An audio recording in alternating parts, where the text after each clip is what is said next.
ntandikwa ya sabbiiti eno ekereziya mu nsi yonna yabutigiddwa eggulire eryawuniikiriza Paapa Benedicto XVI bwe yalangiridde nga bwanyuse emirimu gy'obukulembeze bw'ekereziya.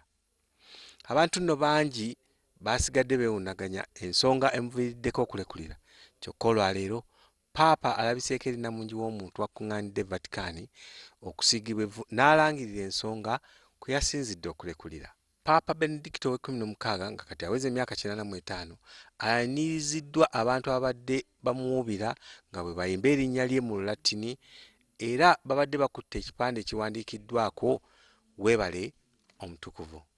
Paapa abadde ayogera mu Lulatini era nga wano wategerezza ensonga lwaki yalekulidde olw'obulungi bw'ekereziya, kyokka n'asaba abantu okusigala nga bamusabira nga basabira n'ekereziya wamu ne Paapa agenda omuddira mu bigere. I'm well aware of the gravity of such an act, but at the same time, I'm aware of not being able to carry out my papal ministry with the physical and spiritual strength that it requires. Paapa ategeezezza nga bw'awulira omukwano gw'abantu mu nsi yonna naye nga takyasobola. Wabula y'omwogezi w'e Vatican, Reverend Father Federico Lombardi, ategeezezza nga basuubira okubanga ekereziya katolika efunye Paapa omuggya mu biseera by'amazuukira.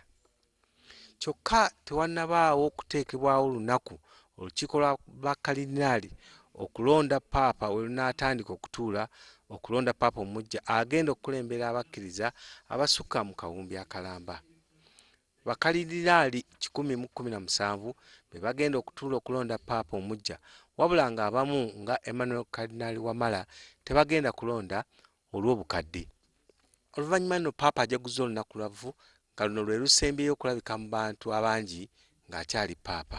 Emisa eno etera okubeera mu ekereziya y'omutukuvu Sabina mu kibuga Roma, kyokka ku luno etwaliddwa mu lutikko ya Peetero omutuukirivu ng'ogumu ku mikolo egisiibula Paapa Benedicto XVI ate ng'abantu babadde bangi abagyetabyeko.